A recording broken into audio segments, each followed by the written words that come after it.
Bien, colegas, muy buenas noches a cada uno de ustedes.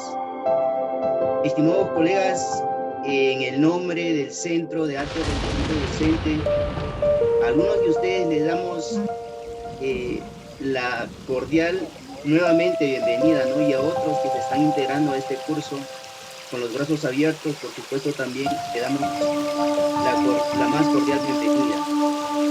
Estimados colegas, el día de hoy estamos dando inicio a un nuevo ciclo de preparación para el nombramiento y espero que este proceso sea de bastante provecho para cada uno de ustedes. Nosotros como organizadores hemos sido muy cuidadosos en seleccionar al profesor Paulín. Ustedes ya lo conocen, la mayoría, los que están en esta sala. Algunos que se están integrando seguramente también van a tener la oportunidad de conocer y sobre todo de sacar provecho de nuestros capacitadores. Estimados colegas, el día de hoy iniciamos nuestra jornada con las pruebas de comprensión lectora, y para ello pues en sala se encuentra el doctor Luis Apolín Montt. También voy a tener el honor de darles cuyo nombre es Luis Adolfo Apolín Montt, como ya les había adelantado.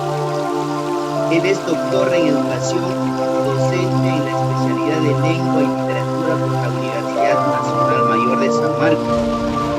Y también es bachiller en periodismo por la Universidad Nacional de Ancash, Santiago Batunes de Mayor. El profesor Luis actualmente es docente, coordinador de competencias comunicativas en la Universidad César Vallejo, con sede en la ciudad de Huaraz. Ha publicado la colección de cuentos, Testimonio,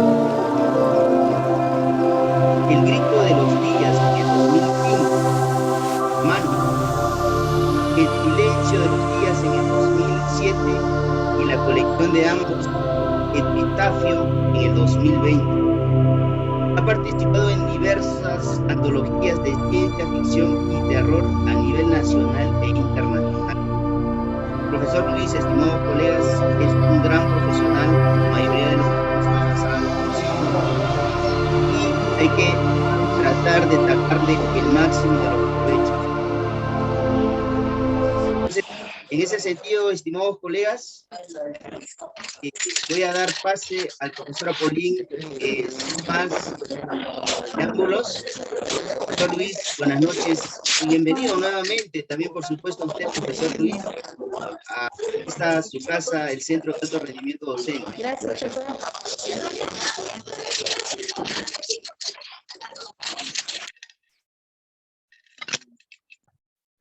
Muy bien, colegas, ¿cómo están? Disculpen, aquí estábamos acomodando un poco el tema del audio. ¿Qué tal, colegas? Muy buenas noches con todos ustedes. Profesor Reimer, muy buenas noches. Como siempre, un gusto, un placer estar nuevamente aquí con los colegas con el fin de revisar los conceptos relativos a la subprueba de comprensión lectora.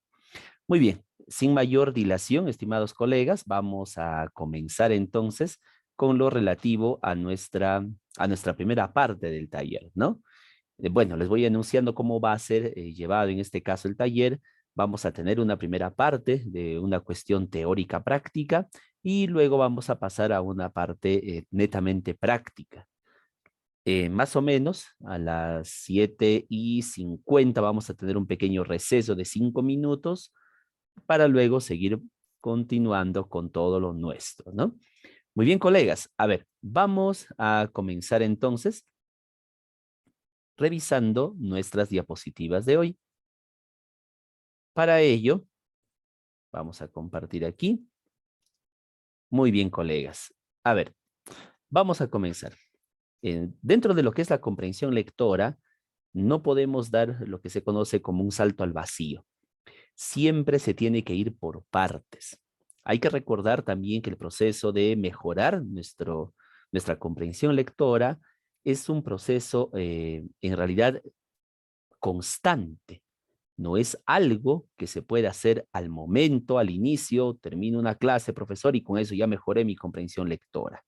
Profesor, ¿hay un truco para nosotros mejorar nuestra comprensión lectora? ¿Hay una vitamina quizá para poder mejorar? No, eso es falso, no existe. La única opción que tenemos nosotros si queremos mejorar nuestra comprensión lectora es practicar precisamente la lectura. Y esta lectura que se haga de manera constante, que sea algo consuetudinario, es decir, arraigado, que se haga una tradición en nosotros, esa es la única manera que nosotros tenemos para mejorar nuestra comprensión lectora. Así que desde ya, mis estimados colegas, si ustedes desean mejorar la comprensión lectora, la única alternativa que tienen es seguir leyendo más. A ver, de todas maneras, nosotros vamos a dar aquí algunas pautas en relación a cómo vamos a desarrollar o cómo podemos ubicar mejor ciertas cuestiones y aplicar una serie de estrategias para mejorar nuestra comprensión lectora. Por ejemplo, hoy día hablaremos sobre generalidades y también de paso sobre la ubicación del tema. Muy bien. Antes, quiero indicarles lo siguiente, colegas, nuestras normas de etiqueta muy básicas. Debemos mantener la cámara y el audio desactivados, por favor, aunque yo también los puedo controlar desde aquí, pero de todas maneras siempre es bueno mantener la cámara y el audio desactivado. Esto en relación a que hay colegas que tal vez no tienen muy buena señal, entonces necesitan la cámara apagada para que puedan vernos mejor, ¿no? Eso es muy importante, estimados colegas. No olviden que si tienen alguna duda, alguna pregunta, algún comentario, ustedes pueden participar en el momento que crean conveniente. En cualquier momento, colegas, en cualquier momento. La única condición es que por favor levanten la mano para poder realizar la pregunta y darles el pase respectivo. ¿Sí?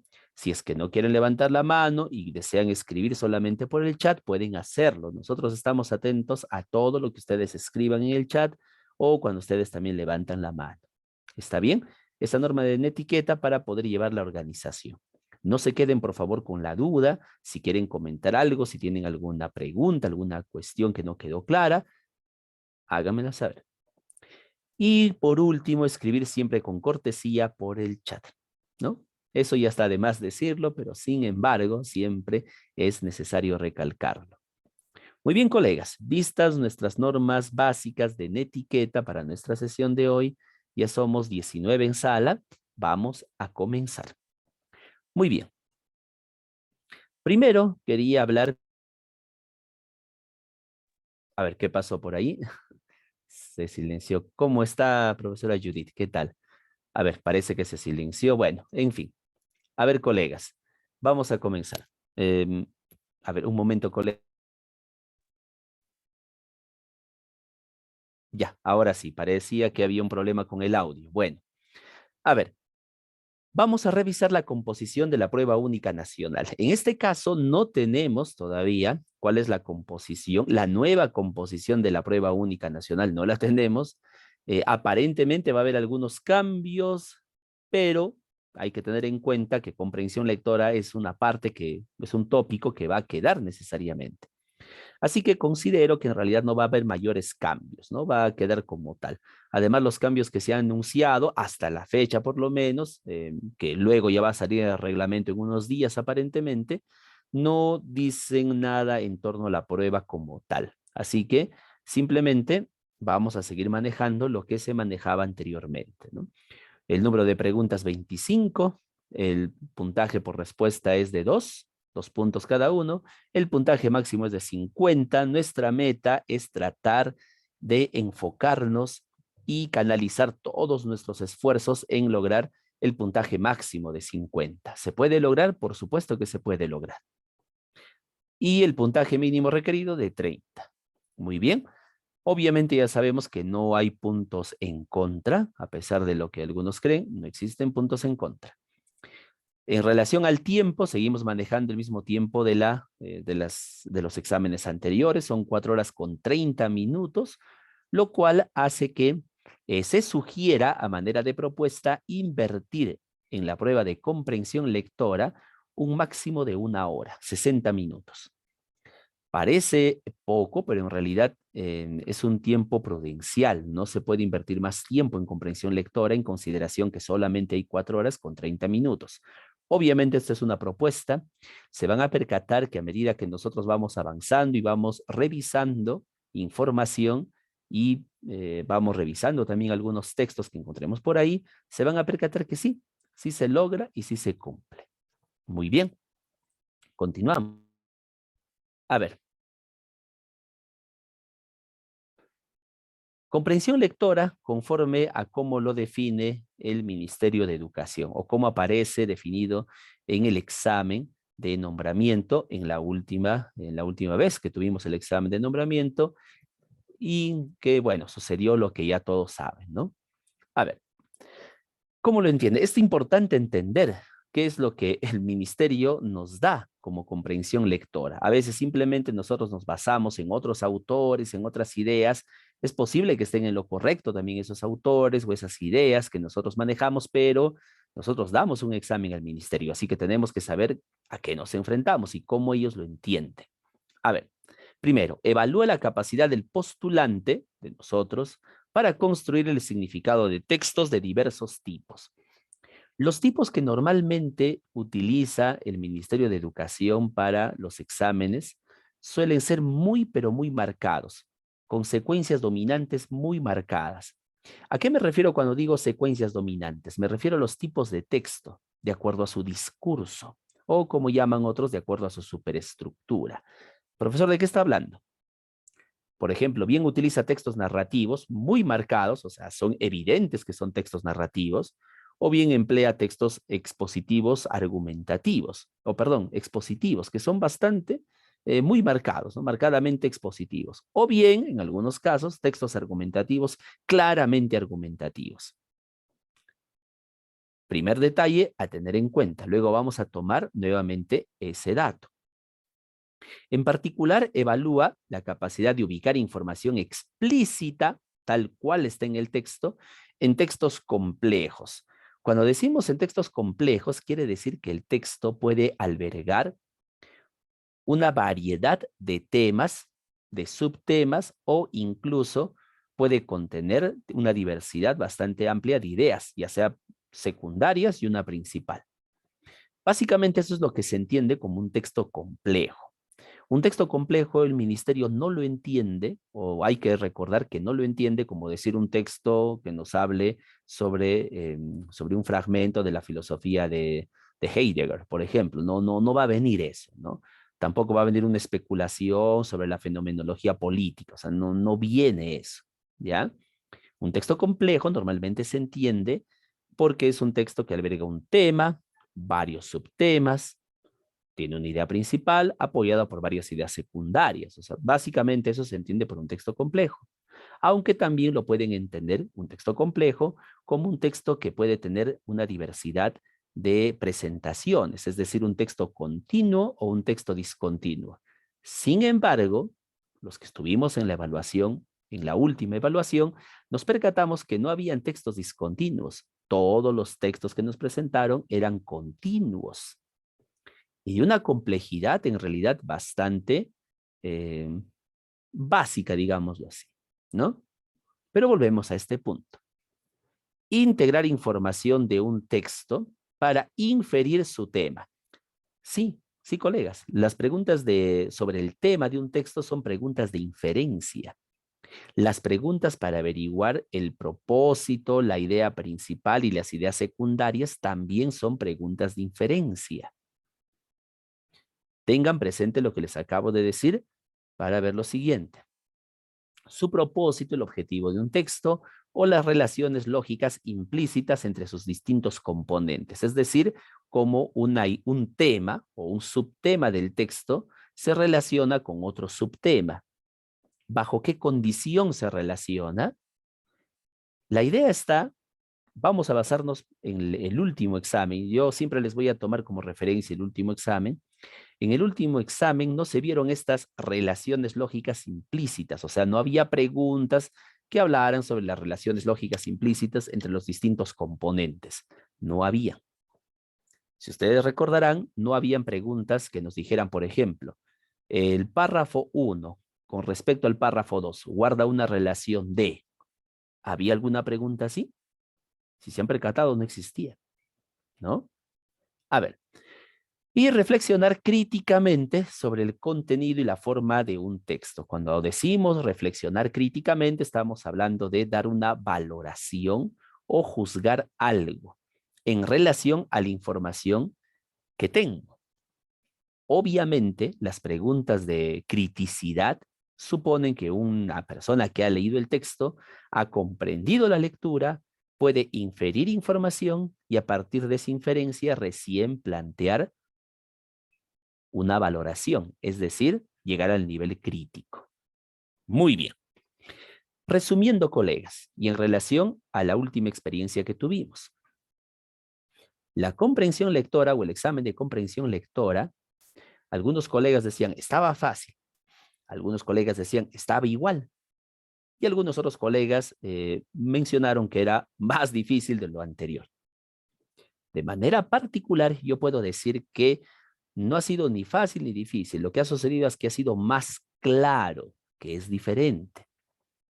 Es decir, que antes, cuando planteaban las respuestas, ¿no? Las posibles respuestas, solían ser o podía crear algún tipo de ambigüedad en la respuesta. Sin embargo, en este caso, eso no ha existido. Y eso ha dado pie a que muchos colegas piensen que el examen ha estado más sencillo. El problema es la carga.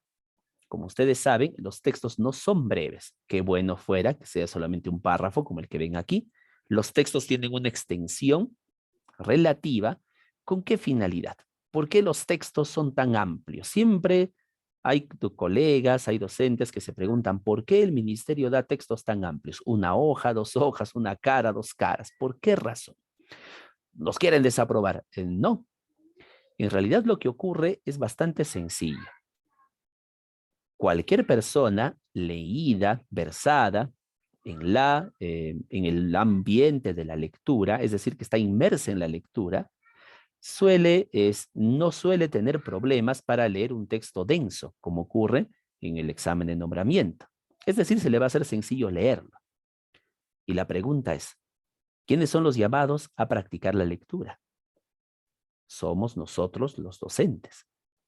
Entonces, basándose en el supuesto de que un buen docente tiene que practicar la lectura, el ministerio apela por dar textos bastante amplios, porque bien podría dar textos pequeños y lanzarse con preguntas de lectura crítica, pero esa no es la intención. La intención es detectar quiénes son los docentes que practican más la lectura. Para aquellos docentes que no practican la lectura, lamentablemente este punto va a ser muy difícil. Se les va a hacer un mundo y van a preferir hacer otra parte del examen, con razonamiento lógico, conocimientos pedagógicos, y dejar al final la comprensión lectora. ¿Por qué? Por falta de práctica. Entonces, lo que hace este examen es medir qué tanto leen. Eso es lo que hace este examen. Profesor, a mí no me gusta leer. Yo no tengo la práctica de la lectura. Bueno, nunca es tarde para empezar. Así que sería un buen pretexto, un buen momento para arrancar. Muy bien, colegas. Para luego, ahora, esto era muy importante para que lo tengan en cuenta. Recuerden que vamos a recurrir a este punto varias veces en el transcurso de esta semana y seguramente de la otra, así que hay que tenerlo muy claro. Hasta aquí, colegas. ¿Alguna participación, pregunta, comentario de parte de ustedes? Les escucho.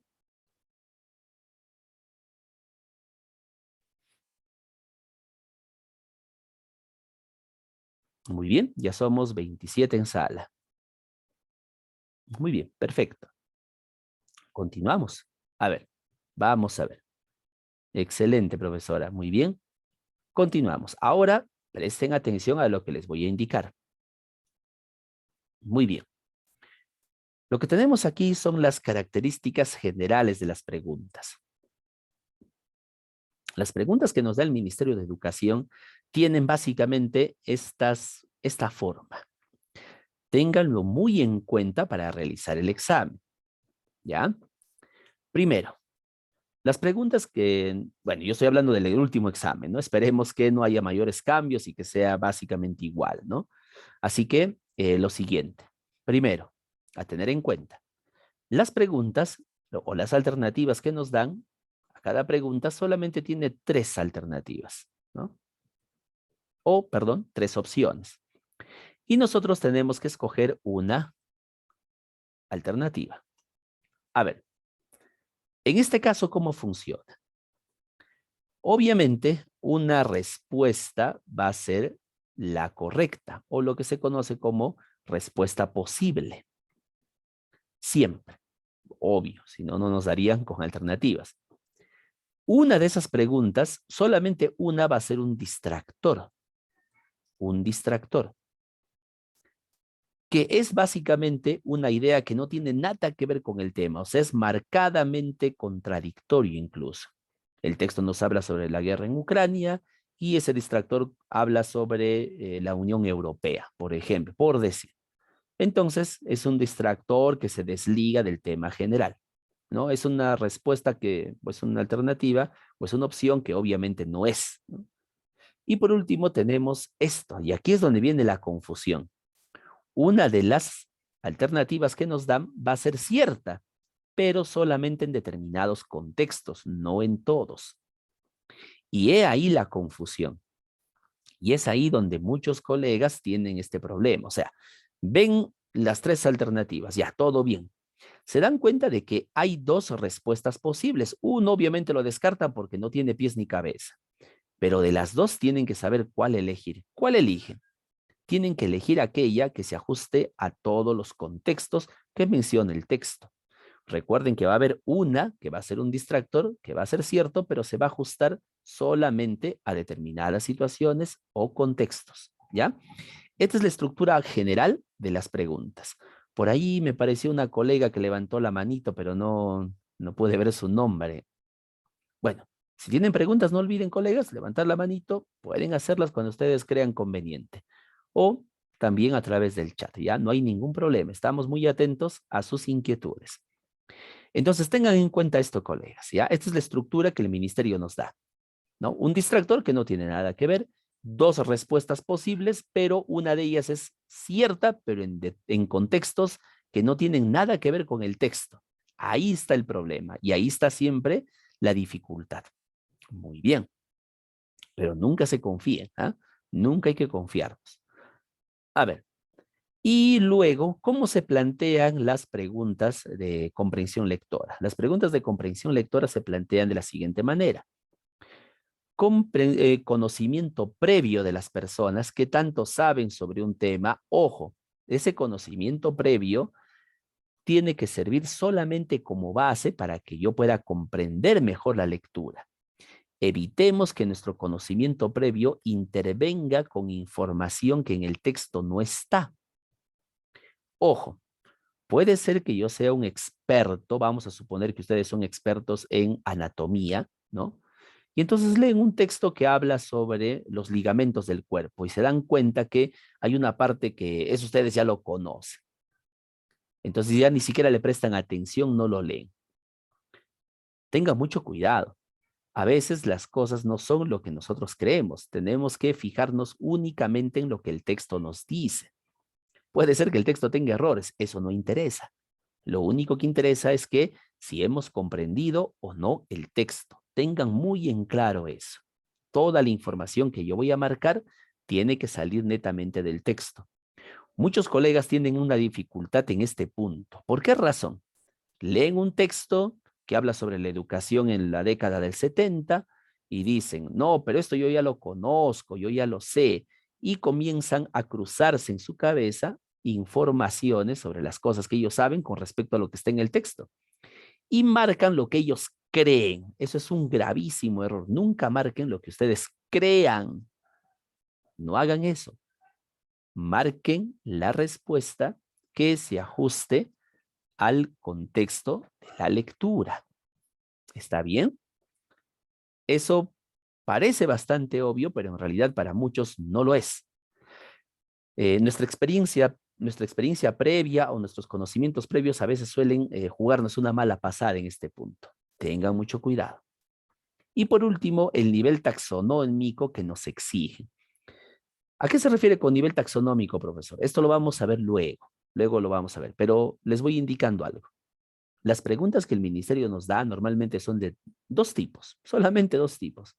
Preguntas literales e inferenciales. Eso es todo. Profesor y crítico no lo hace, no lo hace. En el último examen, yo me atrevería a decir que el casi 100% de las preguntas que el ministerio brindó fueron de carácter literal, fueron literales. Por eso para muchos les pareció, entre comillas, sencillo. Entonces, el nivel taxonómico, eso depende de qué nivel nos pide, ¿no? La pregunta si es literal, si es inferencial o es crítico, ¿no? O tal vez es de otro tipo, ¿ya? Pero normalmente es esos tres nada, son esos tres nada más. Muy bien. Así que la mezcla de estas dos, el conocimiento previo que se tiene de algo y el nivel taxonómico que nos exige la pregunta, da como resultado la respuesta. Muy bien, colegas. Hasta aquí. ¿Alguna pregunta, algún comentario, alguna consideración? ¿Les escucho? Todo en orden. Muy bien. Vamos a continuar entonces, ¿ya? Muy bien, borramos aquí. Perfecto. Continuamos. A ver, ahora sí, después de haber hecho esta previa, esta introducción totalmente necesaria, vamos con lo que nos corresponde. Hablemos rápidamente sobre los tipos de lectura que nosotros manejamos. Aquí quiero ser muy sintético y muy preciso. No vamos a entrar en detalles teóricos al respecto, porque francamente no interesa por el momento. Lo único que nos interesa es cómo responder las preguntas, ¿no? Es lo que más nos interesa.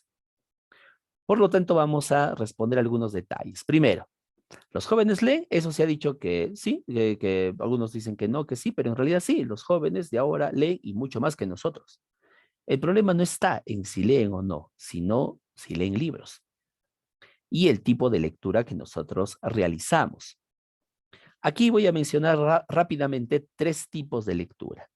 Lo que se llama una lectura de entretención o una lectura de divertimento, es cuando leen un cómic, por ejemplo, es cuando se lee una novela juvenil, ¿no? Netamente de entretenimiento para pasar el rato. Tenemos lo que se llama una lectura funcional, digámoslo así, es una lectura que se hace constantemente y todo el tiempo nosotros estamos leyendo funcionalmente. Cuando ven el celular, cuando van por la calle y ven el semáforo, cuando ven el letrero de una botica, de una tienda, eso es una lectura funcional. Cuando ven el rostro de una persona, sus gestos, también es una lectura funcional. Entonces, estos dos tipos de lectura son los que más abundan, ¿no? Cuando ven las redes sociales, obviamente es una lectura de entretenimiento y muy probablemente también tenga elementos de lectura funcional. ¿Qué tipo de lectura es lo que escasea? Son las lecturas de función matética o iterativa, utilizando dos conceptos que se aplican para otros campos. Nos referimos a esa lectura que nos ayuda o que interiorizamos, esa lectura profunda, esa lectura visal que nosotros utilizamos para lograr lo que se conoce como un subsunsor, es decir, un cimiento teórico, una base teórica. Es la lectura con la cual aprendo. Ese tipo de lecturas son las que justamente nosotros debemos de apuntar. En una ocasión me preguntan, profesor, qué lecturas usted recomienda? Bueno, todo va a depender mucho de qué es lo que estoy buscando. En nuestro caso particular que nos estamos preparando, obviamente tenemos que buscar lecturas con función matética, iterativa, es decir, aquellas que digamos que nos formen una base teórica, una base conceptual, aquellas con las cuales vamos a aprender. Ahí debemos de apuntar. Muy bien, colegas. A ver, cualquiera que sea el tipo de lectura al cual yo me incline, cualquiera que sea el tipo de lectura al cual me incline, hay ciertos aspectos que no van a cambiar nunca. Uno de ellos es lo que se conoce como la ubicación de la macroestructura, o simplemente conocido con el nombre de el tema. El primer paso para determinar si una persona ha comprendido un texto es saber si ha podido ser capaz de ubicar el tema en un texto. Aquí, como ustedes pueden ver, hay 3 preguntas que nos pueden servir para que nosotros podamos extraer el tema en la lectura. Cualquiera que sea esa lectura, colegas. ¿Cuáles son esas 3 preguntas? Profesor, ¿podemos hacer solamente una de esas preguntas? Por supuesto, por supuesto. Aunque lo ideal, si es que tengo dudas, es seguir el orden que está aquí. Fíjense bien. Por ejemplo, leo un texto y me tengo que preguntar rápidamente, ¿de quién se habla o de qué se habla en el texto? Lo malo de hacer esta pregunta es que suele ser muy dispersa. Cuando se lee un texto, da la impresión en algunas ocasiones de que el texto está hablando de varias cosas. Y entonces cuando me pregunto de qué se habla o de quién se habla, no voy a tener una respuesta muy cercana. Entonces, ¿qué me queda? Si a pesar de eso tengo 2 o 3 respuestas posibles, tengo que recurrir a la segunda pregunta. Presten atención. ¿Cuál es la causa del asunto tratado en el texto? Esta pregunta fundamental. Si yo tengo entre 2 opciones, entre escoger la causa de algo y la consecuencia de algo como tema, tengo que elegir siempre la causa. ¿Por qué razón? Porque la causa es el origen de todo. Evidentemente, con la causa se da pie al inicio de todo lo que se desarrolla en el texto. Por ejemplo, si yo dijera lo siguiente y espero la participación de ustedes. A ver, me van a decir en el chat, me van a escribir en el chat, mis estimados colegas, ¿cuál creen que sería el tema en el siguiente pequeño texto? A ver, presten atención.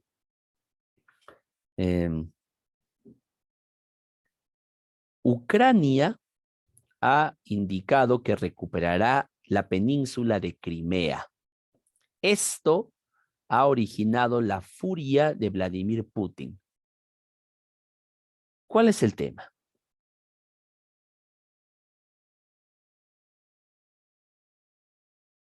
A ver, por el chat, colegas, ¿cuál creen que es el tema? Una vez más. Profesora, ¿no se puede repetir, por favor? Claro que sí, profesora Violeta. A ver, una vez más. Si decimos la siguiente frase, ustedes me van a decir cuál es el tema. Ucrania ha indicado que recuperará tarde o temprano la península de Crimea. Esto ha originado la furia de Vladimir Putin. ¿Cuál creen que es el tema? Así en 2 o 3 palabras. A ver, vamos a ver por el chat. Muy bien, profesor, muy bien. Bueno, por ahí parece, ya, bueno, vamos a ver. Perfecto. ¿Por qué razón es recuperación de la península, como nos dice el colega? La recuperación de la península. ¿Por qué? Porque es la causa que origina la furia de Vladimir Putin. ¿Se han dado cuenta? Es bastante obvio, ¿no? Si no hubiera ese pedido, evidentemente nada de lo que está ahí funcionaría. Ahí está. Por eso se considera que la causa del asunto tratado en el texto es el tema. Vamos a suponer que a pesar de eso, o sea, a pesar de que has hecho las 2 preguntas, sigues con el mismo problema, es decir, no ubicas adecuadamente el tema sigue escapándose de las manos. ¿Cuál es la otra pregunta que te puede servir? Esta de aquí, mis estimados colegas. ¿Cuál es la idea o palabras, o palabra incluso, que más se repite o repiten en la lectura? Normalmente cuando una idea o una palabra se repite constantemente, esa idea o palabra es el tema de la lectura. Profesor, ¿pero basta con una de esas preguntas? Sí, basta en realidad con una de esas preguntas, pero les he dado esas 3 preguntas para ubicar el tema, para que lo ubiquen bien, como decimos, ¿no? Así que va a depender en esencia de ¿Qué tan perspicaz o qué tan perspicaces son ustedes para la lectura? Muy bien. Hasta aquí, sobre las posibles preguntas para ubicar el tema. ¿Alguna pregunta, colegas?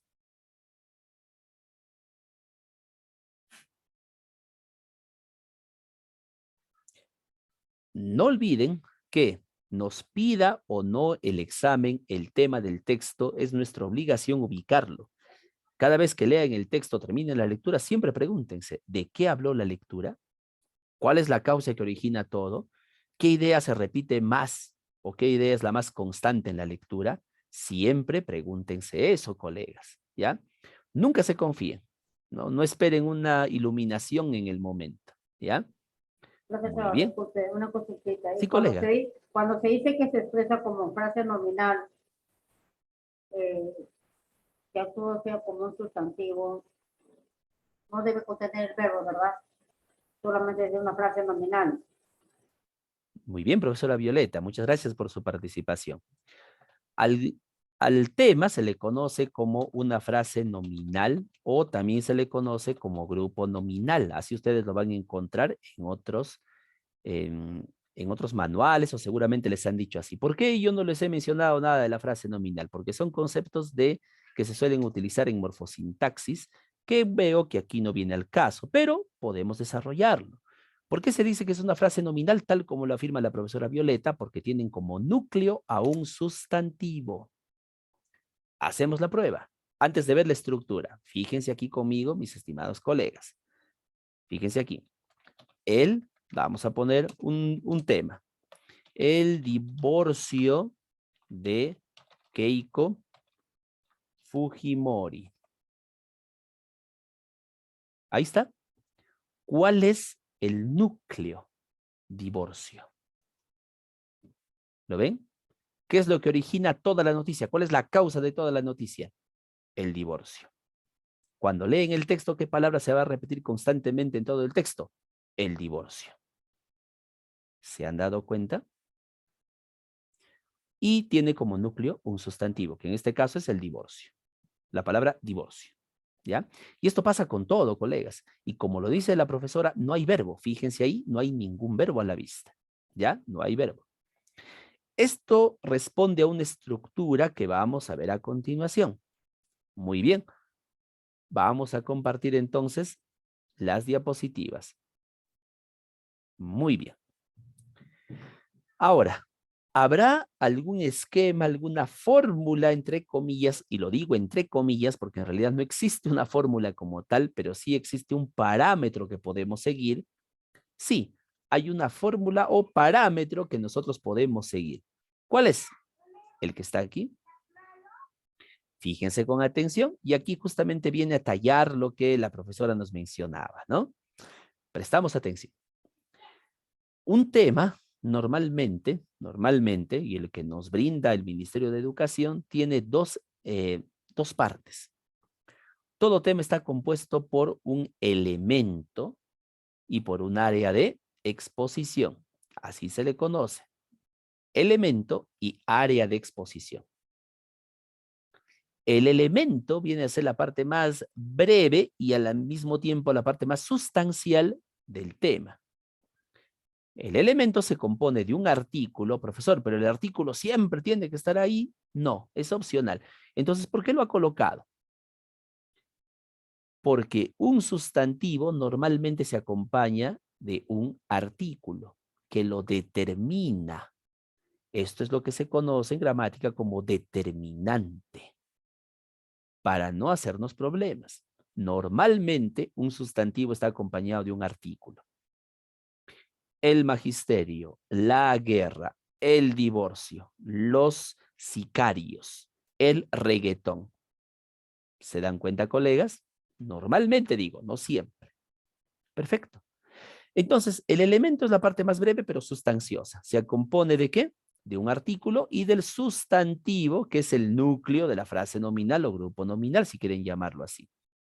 Profesor, con esta parte basta, por ejemplo, si pongo el divorcio, la guerra, la inflación, el Congreso. ¿Basta con eso? No.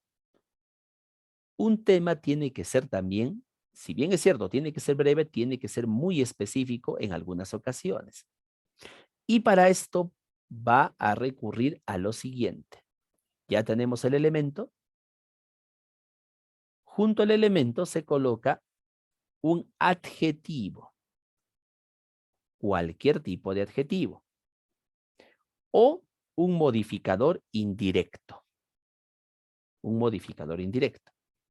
Profesor, ¿pueden ir los dos o solamente uno de ellos? Pueden ir los dos o solo uno de ellos. Eso depende de, bueno, depende del texto al cual nos estamos enfrentando. Ambos forman lo que se llama un área de exposición, es decir, que precisan mejor el tema o el elemento del tema. ¿Cómo es este asunto del modificador indirecto? Repasemos un poquitito, brevemente, nuestras clases de gramática. A ver, colegas, facilito. Modificador indirecto se le llama porque, primero es modificador porque está dentro del sustantivo, dentro del sujeto, ¿no? Si estuviera fuera sería objeto. En este caso es un modificador, modifica. ¿Y por qué se dice que es indirecto y no directo? Se dice que es indirecto porque la acción recae, pero siempre hay una preposición adelante que hace que esa acción sea indirecta. Por eso se le llama modificador indirecto. Bueno, más que acción, lo manifestado, en este caso, como parte de los elementos, ¿no? Del tema. Muy bien. Ahora, ¿cuáles son las preposiciones más usuales y que fungen como modificadores indirectos? Bueno, las preposiciones más usuales en el español que nosotros vamos a encontrar son, por ejemplo, en, de, con, puede ser para, puede ser por también. Son las más usuales. Vamos a revisar el ejemplo que les mostré anteriormente, ¿ya? Por ejemplo, fíjense aquí conmigo. El divorcio. Todo esto viene a ser el elemento. De. Y todo lo que viene a continuación, todo esto viene a ser el área de exposición. ¿Lo ven, colegas? Y nos damos cuenta que es un modificador indirecto porque hay una preposición que está a la cabeza, ¿no? Y ahí está. Esa es la estructura clásica de un texto, de un tema, ¿no? En cualquier tipo de texto. Muy bien. Vamos a compartir aquí una vez más. Muy bien, colegas. Hasta aquí. ¿Alguna cuestión, alguna pregunta, alguna participación? Sí, profesor, el tema no afirma ni niega nada, solamente es así como un enunciado, como una frase nominal, ¿verdad? Muy bien. Claro que sí, colega. Gracias por su participación y tiene toda la razón. Los temas no afirman ni niegan nada. ¿Por qué razón? Porque no tienen un verbo. Los temas solamente exponen, no afirman. Solamente presentan, no afirman nada. El divorcio falso de Keiko Fujimori. ¿Está afirmando algo? No, no está diciendo el divorcio es falso, no. El divorcio falso de Keiko Fujimori.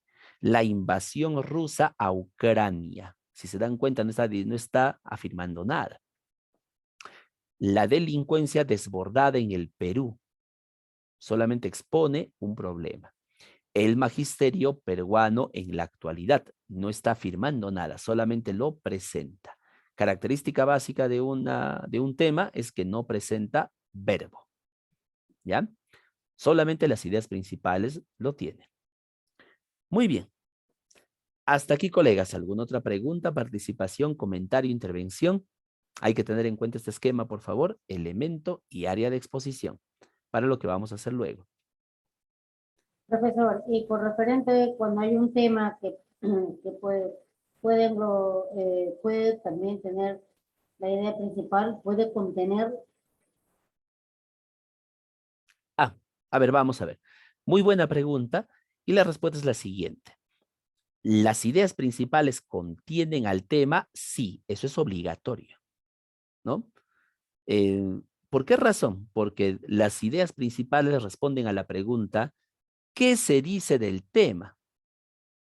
Y si respondo a la pregunta, ¿qué se dice del tema? Obviamente tengo que contener de forma obligatoria, por lo menos, al elemento. Mínimamente tengo que contener al elemento de mi tema. ¿Ya? Eso lo vamos a ver la siguiente. Hoy solamente nos enfocamos en el tema y en el título, porque son preguntas que sí vienen en los exámenes. Muy bien. Listo. Y ahí está el tema. Mire, la suma del elemento más el área de exposición. El magisterio peruano, elemento, en la actualidad, área de exposición. Y me da como resultado el tema. Muy bien. Ahora pasemos a lo siguiente. Esta parte vamos a ponerlo a práctica, vamos a practicarlo en unos minutos, ¿ya? Vamos a ver. Muy bien. Aquí está. A ver, colegas, aquí tenemos un pequeño texto. Quiero que le den una lectura y a partir de este texto vamos a extraer no solamente el tema, sino también el título, como lo van a ver luego. A ver, vamos a hacer algo recontra simple, recontra sencillo, muy sencillo. Vamos a darnos un minuto para leer este texto y luego lo comentamos. ¿Está bien? A ver, vamos, colegas, un minuto nada más.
Muy bien, colegas. A ver, si les preguntara cuál es el elemento del texto o cuál es el tema, lo más probable es que todos me respondan la manzana, ya que responde a nuestras tres preguntas, ¿no? ¿De qué te hablan en el texto? De la manzana. ¿Cuál es la causa que origina todo lo que está en el texto? La manzana. ¿Y cuál es la idea que más se repite? La manzana. Sin embargo, aquí hay algo más.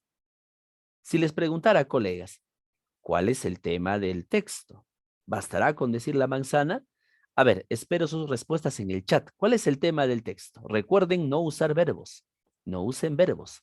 A ver, por el chat o levantando la mano para participar, ¿no? Depende de ustedes. A ver, vamos, colegas. Obviamente no basta con la manzana, no hay algo más ahí. A ver.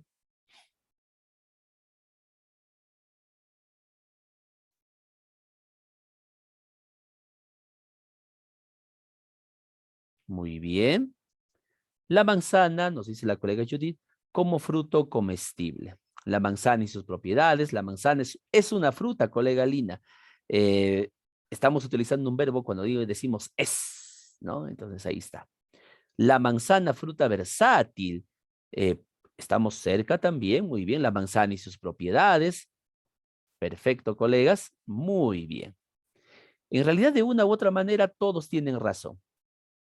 A ver, vamos a ver lo siguiente. Fíjense con atención aquí conmigo.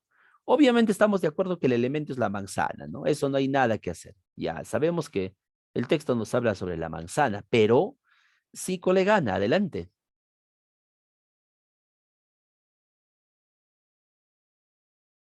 Colega Fabián.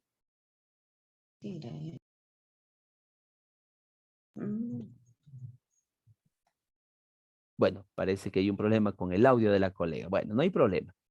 A ver, nos damos cuenta de lo siguiente. La primera parte nos define qué es la manzana. Ya, profesor, entonces el tema será la definición de la manzana. Sí, pero solamente de las dos primeras líneas. La segunda nos habla de cómo es la manzana, o sea, características de la manzana. Ah, profesor, entonces el tema es las características de la manzana. Mm, Ya, ya estamos, ¿no? Por ahí. Pero la siguiente nos habla de las propiedades de la manzana, ¿no? Ya estamos, seguimos marchando, ¿no? Y luego nos habla de, todas estas son propiedades de la manzana, hasta aquí. Luego nos habla de sus productores y exportadores de la manzana. ¿Ah? Entonces, profesor, ¿el texto de qué nos está hablando? Ya. El tema aquí podría ser bien así, presten atención. La manzana, definición, características, propiedades, producción y exportación. Pero profesor, eso es muy extenso, muy largo. Entonces, ¿qué es lo que más está resaltando en el texto? ¿Historia de la manzana? ¿Aquí nos habla cuándo se originó la manzana, algo al respecto? Obviamente que no. Tal como afirma la colega Judith, el texto prima en dos cosas. Uno, la característica de la manzana, porque cuando hablamos de una definición también estamos caracterizando. Y dos, estas propiedades de la manzana. Profesor, y este último párrafo, si ustedes se dan cuenta, está un poco, o no un poco, en realidad está bastante desligado de los dos temas que son más preponderantes en el texto. Por lo tanto, el tema será, tal como afirma la colega Judith, características y propiedades de la manzana. La manzana, sus características y propiedades. Listo. Esas dos cuestiones son las que engloban todo lo que está ahí.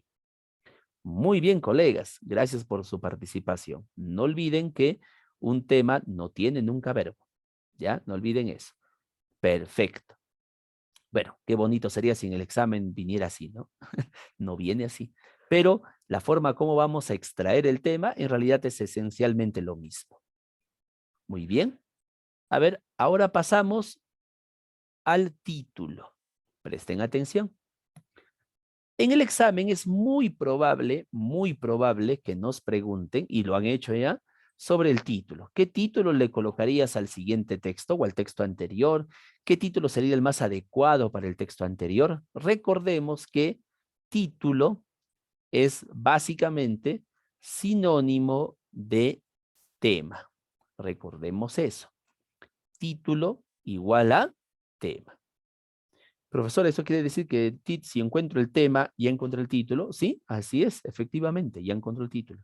Y muchas veces, incluso en el examen, el título es igual, exactamente igual al tema. Nos preguntan bien por el título o bien por el tema, nada más. Pero vamos a ver algunas características que quizás los puedan distinguir. Primero, para saber cuál es el título de manera más precisa, puedo preguntarme, ¿qué es lo más importante que se dice del tema? Por ejemplo, en el caso de la manzana. ¿Qué es lo que más... a ver, les hago una pregunta. En el texto que nosotros hemos leído, mis estimados colegas de la manzana, hay dos cosas que resaltan más. ¿Cuáles son? Las características y las propiedades de la manzana. Entonces, ¿cuál sería el título probable? La manzana, dos puntos, características y propiedades. Es lo que más resalta del tema. ¿Lo ven? Así de simple. La otra forma de extraer el título sería preguntarnos cuál es la estructura del texto. Aquí sí la cuestión se pone un poco más enrevesada. Sin embargo, esta forma de extraer el título es más precisa. Vamos a poner el ejemplo de la manzana. La manzana. ¿Cuál es la estructura? La primera parte nos habló sobre su definición, luego la siguiente características, la siguiente propiedades y la última exportación. Si ustedes se dan cuenta, el título es bastante extenso, sin embargo, cumple con extraer la información propia de la estructura del texto. Claro, un texto va a ser un poco más conciso, ¿no? Por ejemplo, un texto puede hablarnos solamente de la historia y la definición, punto. Nos puede hablar sobre las características y propiedades, punto. Ya no tantas cosas, ¿no? No tantas cosas. Esa también es otra forma de extraer el título. En resumidas cuentas, hay dos formas recomendables para extraer el título. Primero, el título contiene el tema, es obligatorio. Segundo, pueden preguntarse simplemente qué es lo más importante que se dice del tema y ya tengo mi título. O me puedo preguntar cuál es la estructura del texto, estos párrafos, de qué me están hablando en relación al tema. Y lo extraigo de esa forma. Sí, colega Rosario, adelante. Profesor, una consulta. Entonces, en el título donde dice acá lo que habla lo más importante del tema, si hubiera diferentes características, todo eso iría en el título, sí o sí tendría que ir o lo se podría resumir para el título.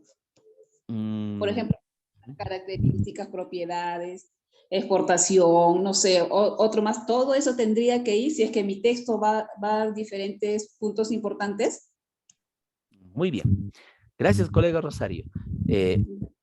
A ver, lo que ustedes están viendo aquí obviamente es una simulación un poco exagerada, ¿no? Normalmente eso no ocurre. Normalmente se desarrollan solamente 2 o 3 temas, que son o resultan ser lo más importante del tema. Nada más. Así que, por ejemplo, basándonos en lo que hemos visto en el caso del texto anterior de la fruta, nos hemos dado cuenta que solamente hay 2 ideas que resaltan, que son características y propiedades. Entonces, simplemente apelo a esas 2 para extraer mi título. Y queda perfecto.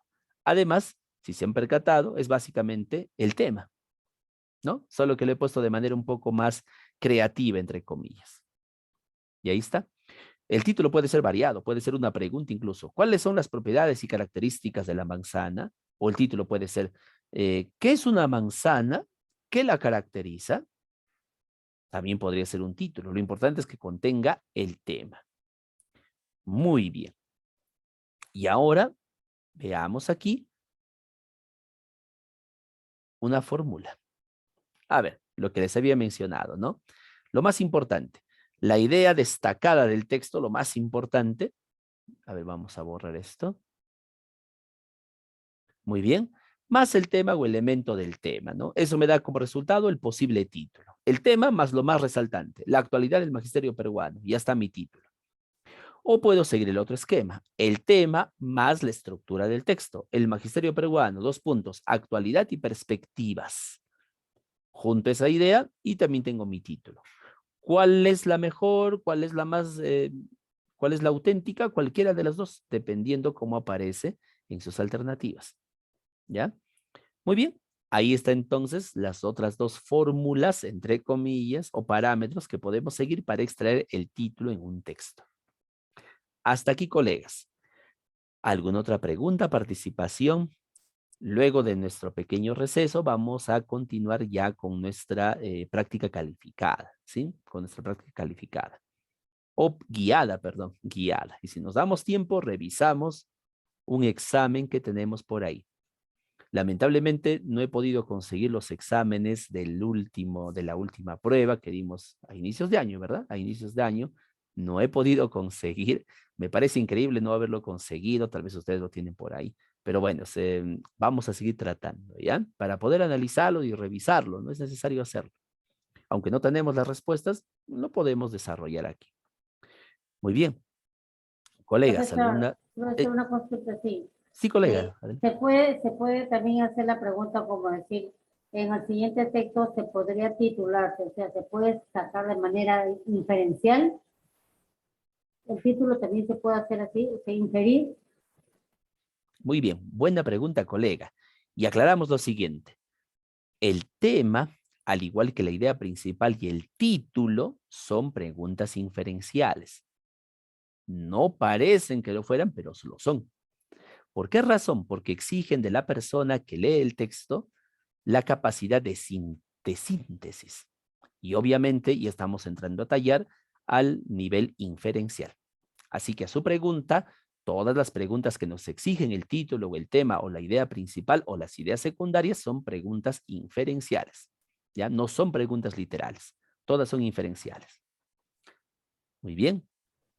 Profesor, entonces si el título puede, entonces contiene el título, la frase nominal más la frase verbal. No. No hay frase verbal en un título, Ya, colega. claro. No hay frase, no hay Sí, frase. sí, sí.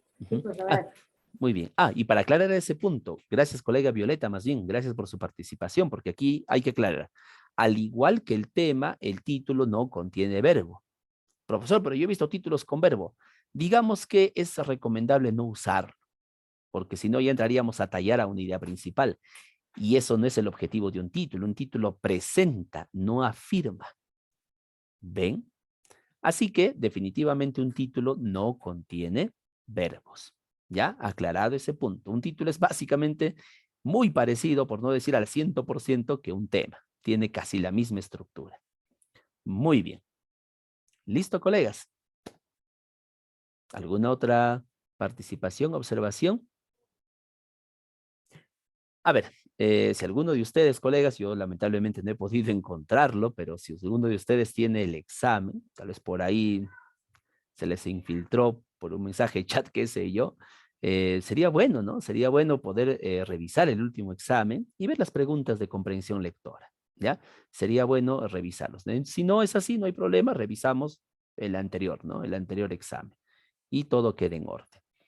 Muy bien, vamos entonces a tener nuestro pequeño receso, nuestro pequeño break, como le suelen llamar, pero para no, digamos, tal vez perdernos un poco, vamos a utilizar un temporizador. Les muestro. Muy bien.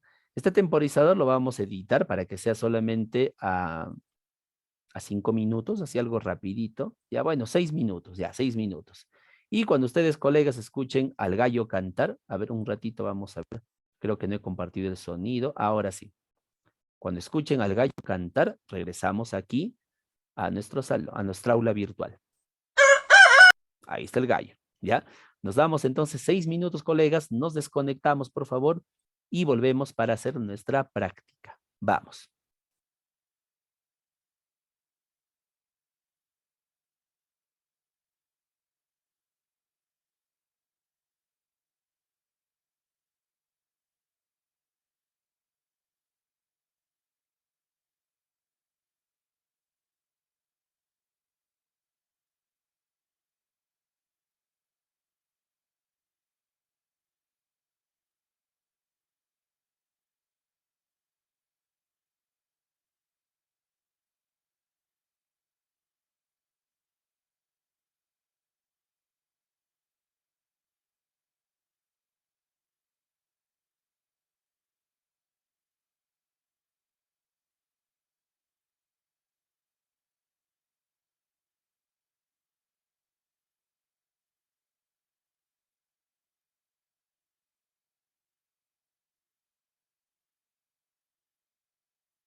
Muy bien, colegas, ya estamos aquí de regreso.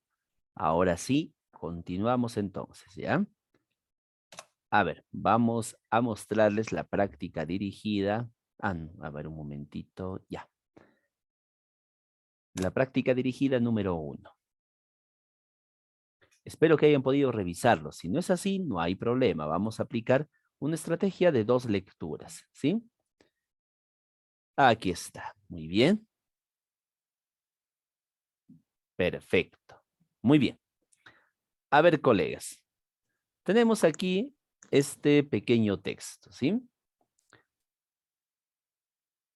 Bueno, en realidad ahí, vamos a ver, tenemos unas 4 lecturas.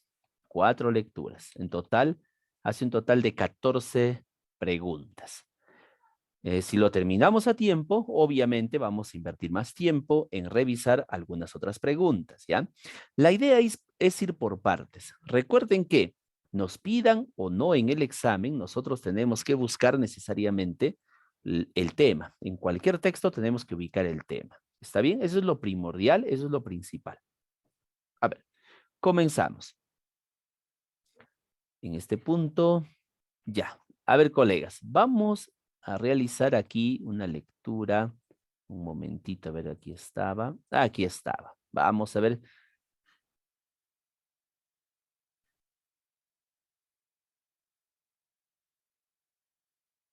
Bueno, parece que no se activa la función, así que mejor lo dejamos ahí.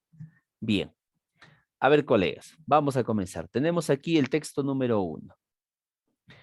Les voy a solicitar que hagan una lectura silenciosa durante 2 minutos, tiempo más que suficiente. ¿Ya? Les voy a estar mostrando esta primera parte del párrafo, luego la siguiente y luego realizamos una lectura activa conmigo, a manera de guía. Comenzamos. Empiecen, colegas. Adelante.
Muy bien, colegas. Ahora sí, vamos a ver. Hemos hecho lo que se conoce como una lectura exploratoria, o sea, algo bastante rápido, como para tener una noción de qué nos estamos enfrentando. Rápidamente nos damos cuenta seguramente de que la idea principal gira en torno a los sismos, ¿no? Y como nos está dando una serie de datos cronológicos, es muy probable que nos hable sobre la historia de los sismos. ¿Dónde? ¿En China, en Japón? Perú. Ya tenemos una buena ubicación. Ahora, lo que necesitamos realizar es lo siguiente. Primero, vamos a mencionar las cosas que no debemos de hacer. Un aspecto, algo que no deben hacer mis estimados colegas cuando se enfrenten a un texto, cualquiera que sea ese texto, y esto voy a repetirlo en el transcurso de las semanas para que quede bien afianzado en todos, no lean las preguntas. Algunos colegas tienen la costumbre de leer primero las preguntas, luego van al texto. Esa es una técnica muy peligrosa. ¿Puede funcionar? Sí, pero en realidad a la larga es una pérdida de tiempo. Yo sugiero jamás hacer eso. ¿Está bien? No pierdan el tiempo, vayan siempre al texto, identifiquen los temas, identifiquen las ideas principales. Eso es lo primero que deben de hacer. Muy bien, hay que acostumbrarnos a ello. Ahora vamos con una lectura guiada. A ver, primero tengo que revisar rápidamente cómo es mi texto. En este caso estoy hablando de un solo párrafo. Así que arranco. Mi lectura activa tiene que estar centrada en hacer hipótesis frecuentemente y tratar de comprender en la medida de lo posible las afirmaciones que están expuestas en la lectura. Veamos conmigo. La noticia de los terremotos que acaecieron en el antiguo Perú data prácticamente desde la conquista española. Hasta aquí nos está hablando sobre los terremotos en el antiguo Perú. Es el relato de los efectos por ellos causados, de las pérdidas de vida, junto con otras observaciones. Muy bien. Lo dilatado y agreste del territorio, la escasa densidad de población, la falta de medios de comunicación, las preocupaciones de los conquistadores por su afianzamiento en estas nuevas tierras, sus luchas civiles, todo ello unido a lo rudimentario de los conocimientos científicos de la época, no permitió que nos llegara mayor información, ni confeccionar lo que hoy podríamos llamar un catálogo sísmico geográfico. Muy bien. Todo lo anteriormente mencionado impidió que justamente tuviéramos una adecuada información. Pero sí sabemos que hubo terremotos en el antiguo Perú. Los datos de que se dispone son incompletos y se encuentran esparcidos en diversas obras inéditas o poco conocidas en las crónicas de los religiosos o en las narraciones de los viajeros ilustres que visitaron esta parte del continente. Todo eso simplemente es la afirmación de lo anterior. El historiador don José Toribio Polo, 1904, analizando todas esas fuentes y otras, estimó que se habían producido más de 2.500 temblores en territorio peruano, desde la conquista hasta fines del siglo XIX. Y advirtió que por varias causas no se notaron muchos sismos en el periodo de 1600 a 1700. Muy bien. ¿El texto de qué nos está hablando? Profesor, el texto nos habla sobre los terremotos en el antiguo Perú que, debido a una serie de problemas que te mencionan aquí y aquí, no pudieron ser tomados en cuenta, lo que no permitió que nos llegara mayor información ni confeccionar lo que hoy podríamos llamar un catálogo sísmico geográfico. Listo. ¿El tema cuál es? Los terremotos sucedidos en el antiguo Perú. Ya está. Cuando hago un subrayado, una recomendación que siempre doy y que sí funciona, mis estimados colegas, es la siguiente. Realizar lo que se conoce con el nombre de un sumillado, pero rápido. Claro, en el examen no vamos a tener tiempo para hacer un sumillado como corresponde, ¿no? Así que tenemos que ir de frente al asunto, ¿ya? Ahí están dando los colegas ya varias respuestas. Muy bien, colegas. Primero hagan eso, no olviden siempre hacer ese pequeño sumillado rápidamente para tener una buena noción. De acuerdo a lo anterior entonces, nos están preguntando por el tema y los colegas nos dicen la B, los terremotos en el antiguo Perú. Mire, sin ver las respuestas antes, ya nosotros podemos tener una buena noción de qué habla en el texto. Y este tipo de preguntas va a venir en el examen, entonces con toda seguridad la B. La pregunta 2. ¿Cuál de las siguientes, a ver qué dice ahí, cuál de las siguientes no fue un motivo mencionado por el texto para no construir un catálogo sísmico geográfico? Esta es una pregunta literal. Lo único que tengo que hacer es revisar todas las opciones que nos dan aquí y ya tengo rápidamente la respuesta. La C nos dice la colega. Vamos a ver. La inexistencia de instrumentos científicos. ¿Existían instrumentos científicos? A ver. Ah, sí había. Lo que pasaba era que eran rudimentarios. No es que no había, solamente que eran muy primitivos. Excelente, colega. La respuesta es la C. Son correctas de acuerdo con el texto anterior. Entre 1600 y 1700 casi no hubo sismos. Eso no lo sabemos. Simplemente dice que no se anotaron. No es que no hubo, sino que no se anotaron. Así que eso es obviamente falso. Se conocen datos acerca de los terremotos en el Perú desde la conquista española. A ver, en el antiguo Perú data prácticamente desde la conquista española. Sí, sí, efectivamente. Verdadero. Crónicas de religiosos y narraciones de viajeros sirven de fuente al estudio de los terremotos en el Perú. Verdadero. ¿Cuál sería la respuesta? 2 y 3.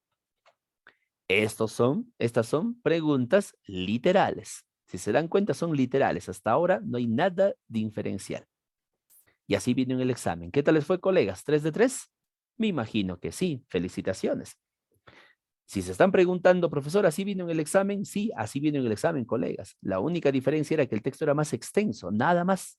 De ahí todas las preguntas eran así, ¿no? Muy bien.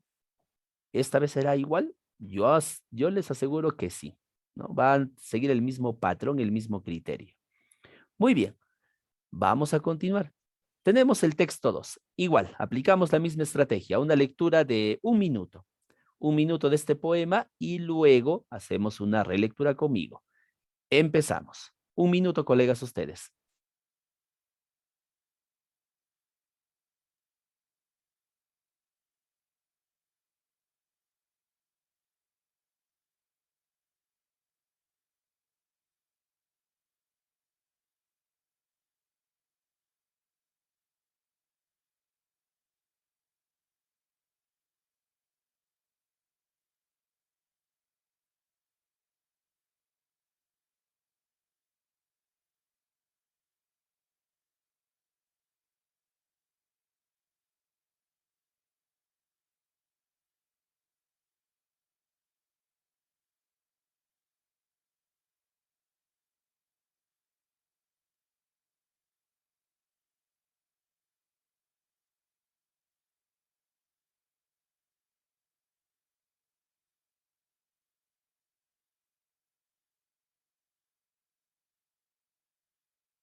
Muy bien, tenemos ahí el poema de José Watanabe. Vamos a darle una lectura. A ver, dice así. Mamá cumple 75 años. 5 cuyes han caído, degollados, sacrificados a tus pies de reina vieja. Sangre celebra siempre tu cumpleaños. Recíbela en una escudilla donde pueda cuajar un signo brillante, además del cuchillo. La bombilla de luz coincide con tu cabeza dormida y te aureola. Comenzamos a quererte con cierta piedad, pero tus ojos se abren rápidos como avisados y revive en ellos un animal de ternura demasiado severa. Tus ojos de ajadísimo alrededor son el resto indemne del personaje central que fuiste entre nosotros, cuando alta y enhiesta alargabas el candil hacia la oscuridad y llamabas susurrando a nadie. Las sombras en el muro y los gatos detrás de la frontera terrible eran inocentes. Tú, señora, eras el miedo. 5 cuyes pronto estarán servidos en la mesa.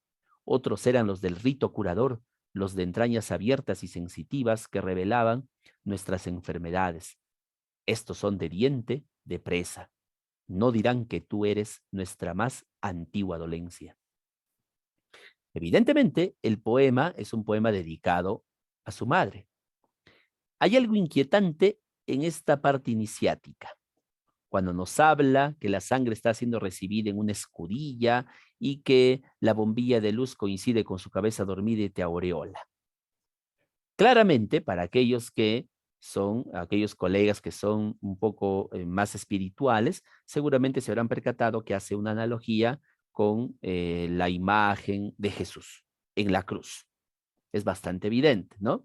Muy bien, algunos quizá no se han percatado, pero básicamente hace esa analogía. Perfecto. A ver, vamos a continuar entonces con las preguntas. El tema del poema gira en torno, como ustedes se han podido percatar, a la madre. ¿Cuál será la respuesta en la pregunta número 4? ¿Qué se está celebrando? Muy bien, perfecto, la A. Muy bien, colegas. El cumpleaños de una anciana. Muy bien, excelente. Durante las noches, ¿qué es lo que hacía la madre? A ver, vamos a leer. Y tú, señora, las sombras en el muro y los gatos detrás de la frontera terrible eran inocentes. Alargabas el candil hacia la oscuridad en la noche y llamabas susurrando a nadie. Las sombras en el muro y los gatos detrás de la frontera terrible eran inocentes. ¿Qué es lo que pasaba con los gatos? ¿Cuál será la respuesta en la 5? Muy bien, por ahí tenemos respuestas. La A, excelente colega. Muy bien. Solía espantar a los gatos. Los animales del rito curador. Se refiere a los cuyes, ¿no? Se diferencian de los de presa en que estos últimos, o sea, los animales de presa, los cuyes de presa. Cuando dice rito curador, eran los cuyes que eran en esa práctica utilizados, el chocmeo que le dicen, ¿no? El chocmar, o simplemente lo conocido como aruspicina, ¿no? Pasar el animal para luego abrir las entrañas y ver qué enfermedad se tiene. Ahí habla de eso, se diferencian de los de presa, porque los de presa,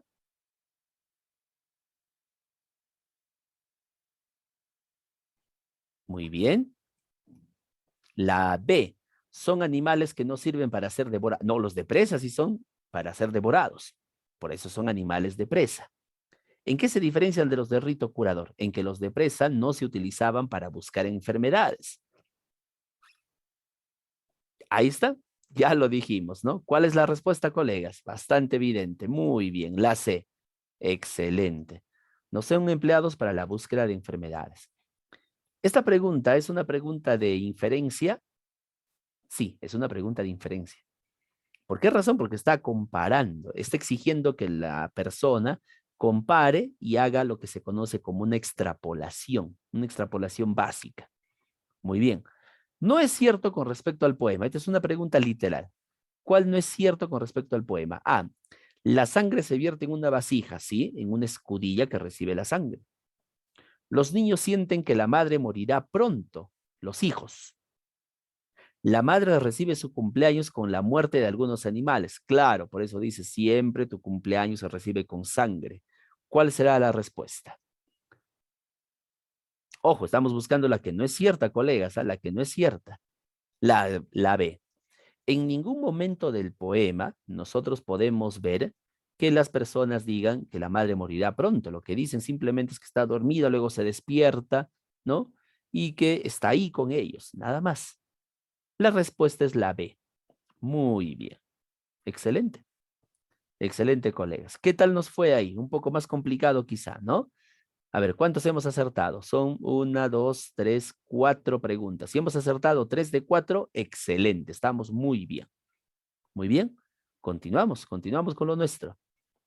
Seguimos explorando. Creo que nos va a alcanzar tiempo para ver el tema de algunas preguntas del examen, ¿no? A ver, texto 3, colegas. Texto 3, el mismo sistema, una lectura rápida de 2 minutos. A ver, ya, de 2 minutos. Empezamos.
Muy bien, colegas. A ver, vamos a revisar entonces el texto con una lectura un poco más activa. No olviden, y a esto les damos un adelanto al respecto, siempre surge la pregunta, ¿qué tenemos que subrayar? Bueno, lo que se tiene que subrayar son siempre los temas y lo que se afirma del tema, es decir, las ideas principales. Por ejemplo, aquí, la afirmación, en todas las culturas existen deidades malignas que infunden terror a los creyentes y tientan a los incautos. Todo esto se subraya ya que es justamente una idea principal, es una afirmación. En la cultura escandinava se habla de Loki, en la Grecia del Hades, en la Mesopotamia de Marduk, en los indígenas de la Gran Sabana venezolana, Odoshá, y así sucesivamente. En todas las culturas han tenido y tienen sus figuras y símbolos del mal, que en algunos casos sirven para equilibrar la balanza entre la bondad y la maldad. Hasta aquí, todo esto ya se dijo en las dos primeras líneas, así que simplemente como son ejemplos, lo obvio. En nuestra cultura occidental, la palabra demonio apunta hacia los símbolos malignos que figuran en la Biblia, cultura judeocristiana. Muy bien. En la cultura occidental tenemos el demonio, que figura en la Biblia. Es decir, que prácticamente cuando se habla del mal, solo se piensa en Satanás, Lucifer o Belcebú. Inclusive se cree que es un símbolo, que es un mismo demonio. Cuando se habla del mal, solo se piensa en Satanás, Lucifer o Belcebú. Afirmación. Es bueno destacar que antes de que el pueblo hebreo se tornara monoteísta, Jehová como único Dios, tenía sus propios cultos, mitos y creencias, seguramente mezclados con los de otras culturas, que hoy se han perdido casi completamente. Muy bien. Sigo leyendo. Restos de estas antiguas creencias las hallamos en algunos pasajes del Antiguo Testamento. Antiguas creencias. Vamos a subrayarlo. Por ejemplo, cuando se referían al monstruo Leviatán o a los gigantes o al mítico Cancerbero. Estos los podríamos clasificar como demonios de un periodo pre-monoteísta. Desde el inicio del Antiguo Testamento aparece la figura de Lucifer, pero es en el Nuevo Testamento cuando se le da mayor protagonismo a este ser infernal. Se le echa encima la responsabilidad de todo cuanto malo estaba pasando en esa época y en las posteriores. Muy bien. Aquí nos habla de esas antiguas creencias donde aparecía Lucifer. De ahí en adelante es la figura del Lucifer cristiano la que se toma para cualquier concepto de demonio o jefe de demonios. Aquí lo subrayamos porque esta es una afirmación necesaria. Durante la oscurantista Edad Media, las deidades infernales fueron clasificadas según jerarquías con el fin de conocerlas mejor para combatirlas efectivamente. Perfecto. Entonces hacemos un parafraseo rápido y decimos, ¿el texto 3 de qué nos habla? Nos indica que en todas las culturas existen deidades, dioses malignos que infunden terror a los creyentes y tientan a los incautos. En nuestra cultura occidental, la figura del demonio que aparece en la Biblia es la que alberga la idea del mal, ¿no? Se le llama Satanás, Lucifer o Belcebú. Esto de acuerdo a algunas creencias de carácter premonoteísta. La figura de Lucifer. De ahí en adelante que la figura de Lucifer cristiano, la que se toma para cualquier concepto de demonio o jefe de demonios. Nos damos cuenta entonces que el texto de qué nos está hablando. De cómo en ciertas culturas, específicamente en nuestra cultura occidental, la presencia de ciertas deidades malignas o demonios, ¿no? Muy bien. Vamos a las preguntas. La pregunta 8 es una pregunta de inferencia. Quiere decir que es algo que no está en el texto, pero que yo lo puedo suponer rápidamente. Se infiere del texto que la presencia del demonio es indicador de qué. A ver, esta es una pregunta de inferencia. No está en el texto, pero yo a partir de la información que tengo puedo afirmar cuál es la respuesta. Muy bien, colega Judith. La C nos dice. Se reconoce el antagonismo de la naturaleza humana. A ver, vamos a ver. ¿Por qué razón se reconoce el antagonismo?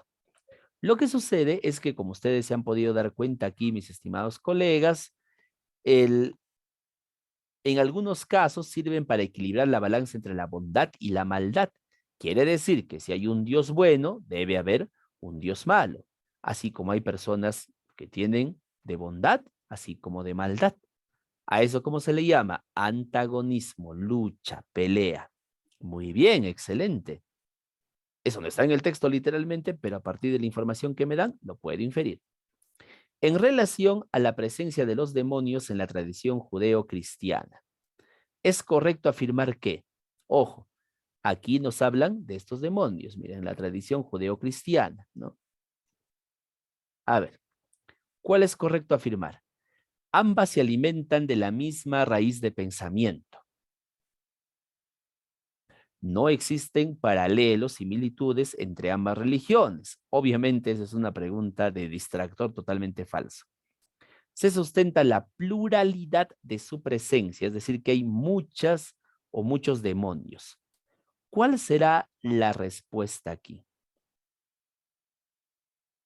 Ya descartamos la B, porque no tiene nada que ver ahí, ¿no? A ver, ¿la A o la C?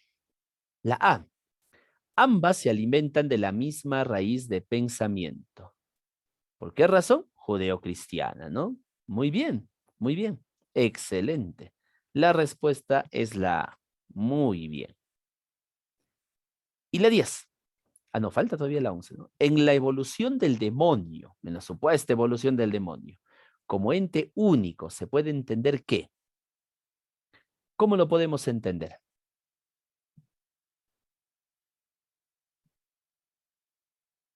Recuerden que la presencia del demonio era necesaria. ¿Y por qué se volvió en un solo demonio? Porque también, como ustedes lo han podido leer, la religión judeocristiana se volvió monoteísta. Si se volvió monoteísta, yo puedo entender que si voy a volver solamente un solo demonio, ¿por qué razón lo estoy haciendo? A ver, vamos a ver las respuestas. La A, la B. A ver, vamos a ver otra respuesta por ahí. A ver, porque lo que trataba de hacer la religión era buscar una similitud. Si hay un Dios único, debe haber entonces un demonio único para lograr ¿qué? La contradicción, ¿no? El antagonismo. Claro que sí, muy bien. Ahí está. Y aquí, afirmar que la Edad Media fue oscurantista, cuando el autor dice durante la oscurantista Edad Media, ¿no? Afirmar que la Edad Media fue oscurantista es.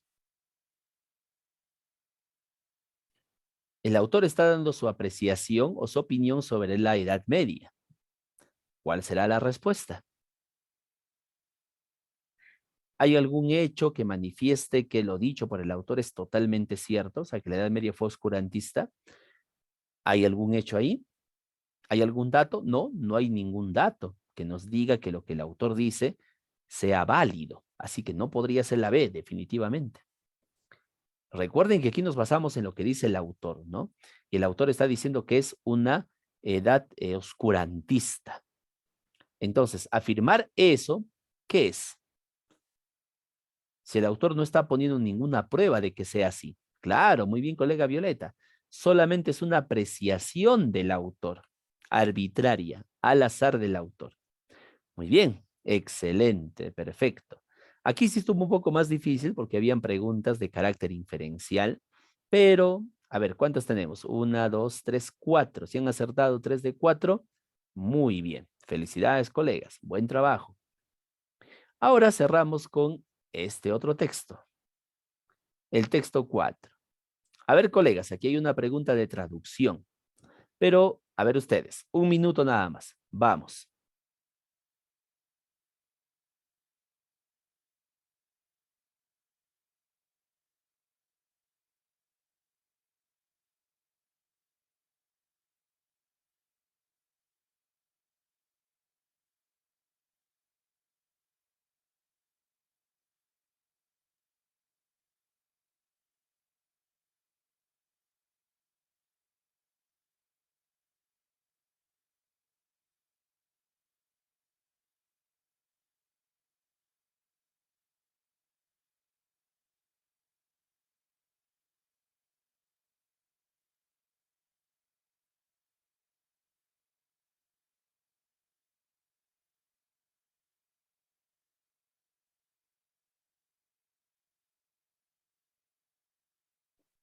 Muy bien.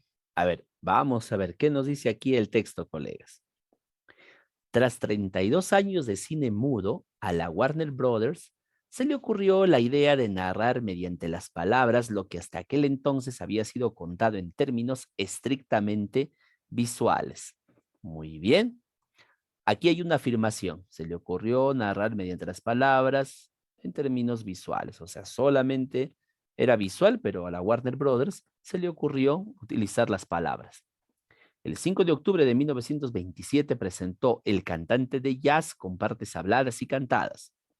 Muchas personas no recibieron la aparición de este invento con señales de aprobación. Esta es otra afirmación. Las primeras películas sonoras hicieron presagiar una catástrofe. La palabra incorporada a la película constituía un factor perturbador. El cine parecía regresar a sus primeros tiempos y la teatralidad y el énfasis, ya casi olvidados, volvieron a invadir las pantallas. Entonces, este pequeño fragmento, ¿de qué me habla? De que en 1927 la Warner Brothers se le ocurrió colocar en las películas, que eran estrictamente mudo, se le ocurrió colocar audio. Esto no fue muy bien recibido porque, entre otras cosas, presagiaba que una catástrofe y que el cine iba a regresar a sus primeros tiempos, ¿no? Muy bien. Solamente tenemos esa información, nada más. ¿De qué nos habla el texto entonces? Bueno, de cómo el cine, de lo que era mudo, pasó a tener la palabra. A ver, indica la idea cardinal del texto. ¿El texto de qué nos habla? Bueno, de la Warner Brothers, claro que sí, nos habla de la Warner Brothers. Pero les hago una pregunta, mis estimados colegas. Presten atención. ¿Nos habla el texto de la Warner Brothers o de las películas sonoras? Profesor, ahí está un poco raro porque el texto también nos habla de la Warner Brothers. Ya, si yo tengo esa duda, voy a la segunda pregunta. ¿Recuerdan la segunda pregunta, colegas? La causa. ¿Qué origina todo lo que se menciona en el texto de que fue perturbador y que el cine probablemente iba a volver a sus primeros tiempos? Claro, que se le incluyó sonido a las películas. Ojo, aquí hay que tener mucho cuidado, ¿ah? A veces ocurre justamente lo que les acabo de decir, ¿no? Es decir, que el texto, tengo la duda, ¿no? Pero aquí me habla más, ¿no? La idea cardinal, estimada colega Judith, es la idea, nos está pidiendo el tema. Nos está pidiendo el tema y en este caso nos pide el tema. Y por esa misma razón, si es que tengo la duda de cuál es la idea que más se repite, voy a la siguiente pregunta, pues, ¿no? En este caso, ¿cuál es la causa que origina todo este problema? Ah, que haya películas sonoras. Esa es la respuesta. ¿Lo ven? Muy bien. Es una idea que no se expresa en el texto, no está en el texto. A ver, las primeras películas no tuvieron popularidad. Bueno, me imagino que se refiere a las primeras películas sonoras. A ver, verdadero. El cantante de jazz fue una película sonora, claro, eso también lo dice ahí. El cine mudo estuvo presente más de 3 décadas. A ver, vamos a ver. Tras 32 años de cine mudo, si fueran más de 3 décadas, sería 41. ¿No les parece? ¿O no? A ver. Claro, tendría que completar la tercera década todavía. ¿O no? Primera, segunda y no completa. ¿Y qué dice aquí? El cine mudo estuvo presente más de 3 décadas. Obviamente eso es falso. La respuesta, ¿cuál será, colegas? La C, ¿no? Muy bien, listo, perfecto. La C, muy bien. Esa es una pregunta literal. El término presagiar, de acuerdo al texto, ¿cómo lo entendemos? Presagiar una catástrofe, o sea, avisoraban, parecía que ya llegaba la catástrofe. ¿Cuál será la respuesta? ¿Se entiende cómo? Pronóstico. Muy bien, colega, excelente. Eso estaba sencillo. Muy bien, como un pronóstico.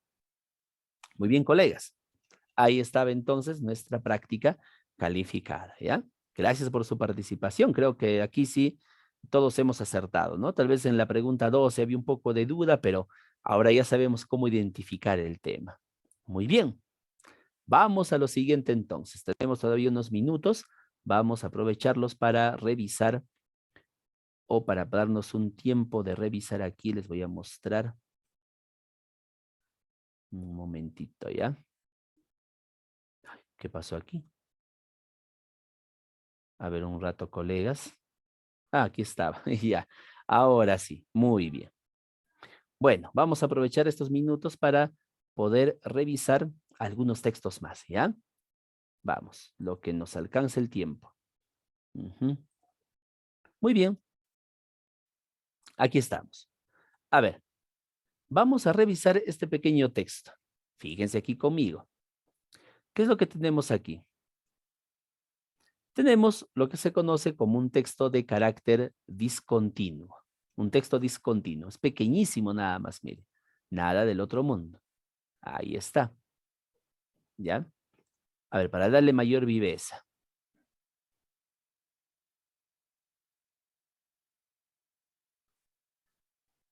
No, ya no me permite restablecer. Bueno, ya, a ver. Volvemos aquí.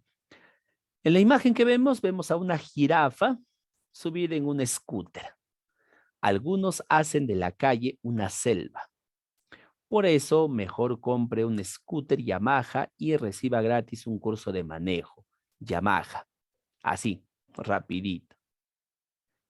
A ver, aquí las preguntas, como el texto es bastante breve, las preguntas van a ser netamente, como se van a percatar, de carácter inferencial. La mayoría, por lo menos. La jirafa, ¿qué representa la jirafa en este texto?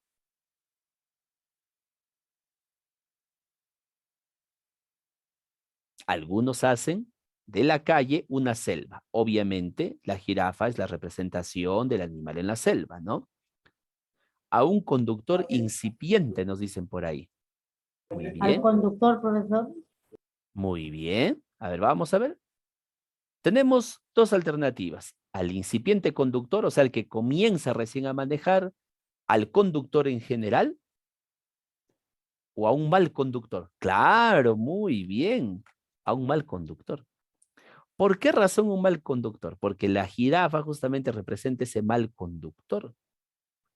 Y además la jirafa es la representación de la selva. Por eso dice algunos hacen de la calle una selva. ¿Lo ven? Claro, puede ser el que recién está comenzando a manejar, pero la jirafa es la representación de lo salvaje, ¿no? La representación de la selva. Ahí está. Muy bien. Transformar la calle en selva, ¿qué connota?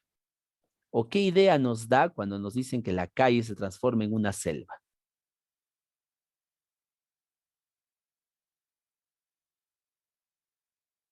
Recuerden que la empresa Yamaha está como hay algunos que creen que que las pistas son una selva, ¿no? Está ofreciendo cursos. ¿Para qué ofrecería alguien un curso? Bueno, para que pueda adquirir los conocimientos necesarios para poder utilizar un scooter Yamaha. Entonces, de acuerdo a esas ideas o a esas pistas, ¿cuál será mi respuesta?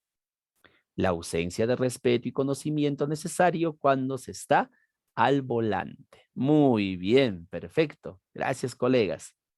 Algunos, algunos hacen de la calle una selva. ¿A quién se refiere con algunos? Esta pregunta se relaciona con la primera.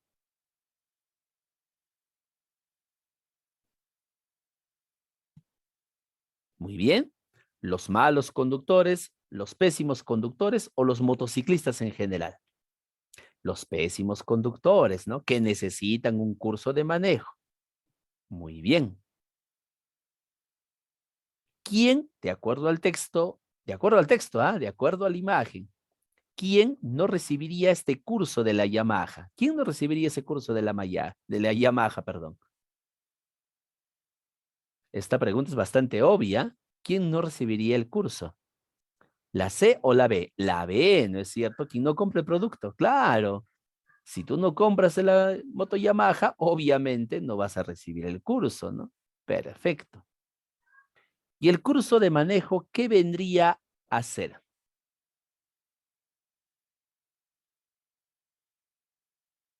Recuerden que la empresa está dando un curso de manejo, ¿no? ¿Qué vendría a ser? O sea, ¿por qué lo hace? Para evitar que esos algunos conviertan la calle en una selva. ¿Cuál sería la respuesta aquí? Muy bien, una propuesta de la compañía para mejorar las habilidades del conductor. Excelente, colegas. Perfecto. Muy bien. Creo que les fue muy bien, ¿no? Excelente. Vamos a ver aquí otra preguntita, ¿ya? Por aquí vamos a mostrarles. Vamos a ver un texto que se ajuste más o menos a nuestro patrón para poder resolverlo. Ya, mejor.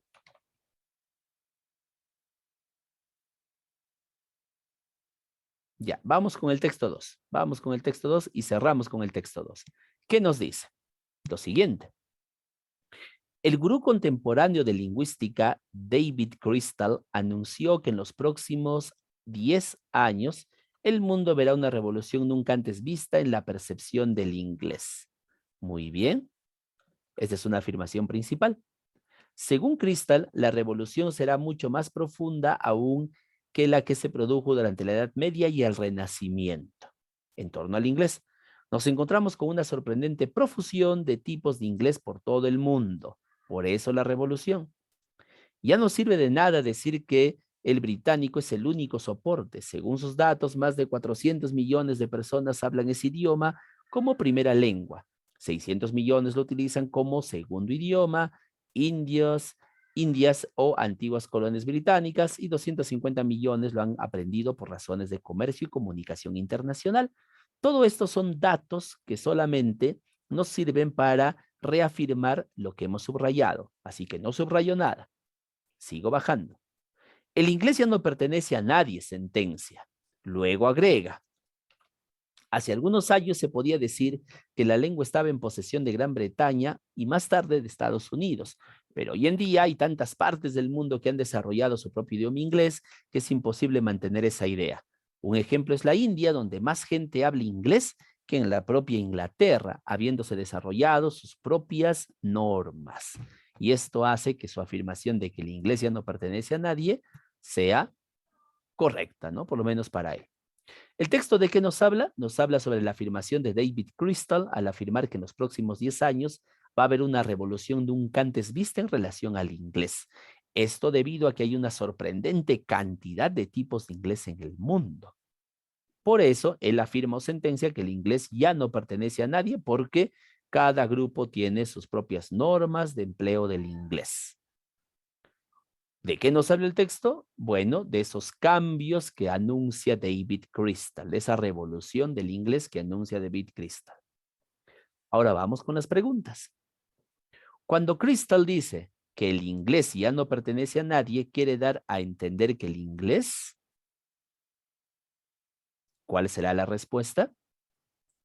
Ya no pertenece a nadie porque hay muchas personas y muchas comunidades que lo hablan. Es hablado por diversas comunidades. Crystal alude a una revolución. ¿Qué tipo de revolución? Que antes no se había visto, nunca antes vista, dice. Nunca antes vista. Es una revolución nunca antes vista. ¿Cuál será, colegas? Que no se ha visto antes. ¿Cuál será? Ahí está, muy bien. Sin precedentes. Muy bien. En relación a las ideas de Crystal, el autor realiza una. ¿Qué es lo que está realizando en relación a las ideas de Crystal? ¿El autor está a favor, en contra o solamente presenta las ideas de Crystal? Solamente las presenta, ¿verdad? Muy bien. Y cuando las presenta, hace lo que se llama una exposición de ideas. Perfecto. Para Crystal, la revolución que se está viviendo se debe a ¿qué? ¿Qué es lo que pasa con el inglés?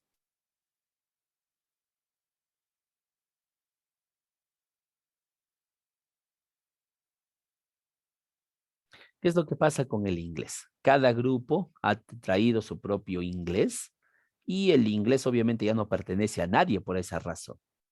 ¿Cuál será la respuesta?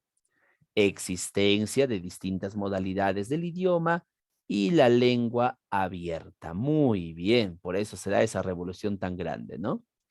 Y se infiere, pregunta de inferencia, que una de las razones por las que el inglés se ha extendido tanto, ¿por qué razón se ha extendido tanto el inglés? ¿Por qué tantas comunidades lo utilizan? No lo dice el texto, pero yo puedo inferirlo a partir de la información. Por ejemplo, lo que ha sucedido en la India, ¿no? Y que ha tomado sus propias normas incluso. ¿Por qué un idioma tomaría sus propias normas en otro país del cual no es originario? ¿Por qué lo haría? Bueno, porque es bastante sencillo de aprender, o sea, esa es la lógica, ¿no?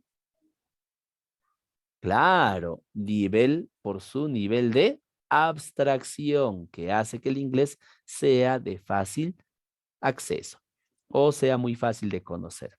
Muy bien, colegas, excelente. Gracias por su participación. Muy bien.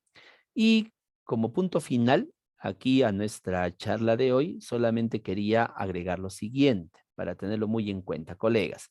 No olviden que sea cual sea el tema que nosotros nos enfrentemos en el examen, debemos siempre de acostumbrarnos a extraer el tema. Siempre. Si nosotros extraemos el tema, estamos garantizando que estamos comprendiendo la lectura. Nos pidan o no, siempre que lean el texto, extraigan el tema, por favor. ¿Ya? A partir del tema se extrae la idea principal y el propósito de la lectura, que son preguntas muy usuales en los procesos de evaluación. Para la siguiente clase espero encontrar el examen que dimos en la última oportunidad y poder presentarles a ustedes y así poder tener una mejor noción o una mejor idea, ¿no? Aunque esta semana va a salir el nuevo reglamento, así que ya vamos a saber con mayor claridad cómo va a funcionar el examen. Muy bien, colegas. Muchísimas gracias por su participación, a todos los que nos han acompañado, todos los que se han quedado. Sabemos que es una hora un poco pesada, pero estamos ahí. Muchas gracias, colegas. Muchas gracias, profesor Reimer. Muy amable. Muchísimas gracias a usted, profesora Luis Apolín, muy agradecido, ¿no? Y bien, colegas, es nuestra primera clase y por supuesto tan importante y tan entretenida que nos ha tenido el profesor Luis. Muchísimas gracias, profesor Luis. Bien, colegas.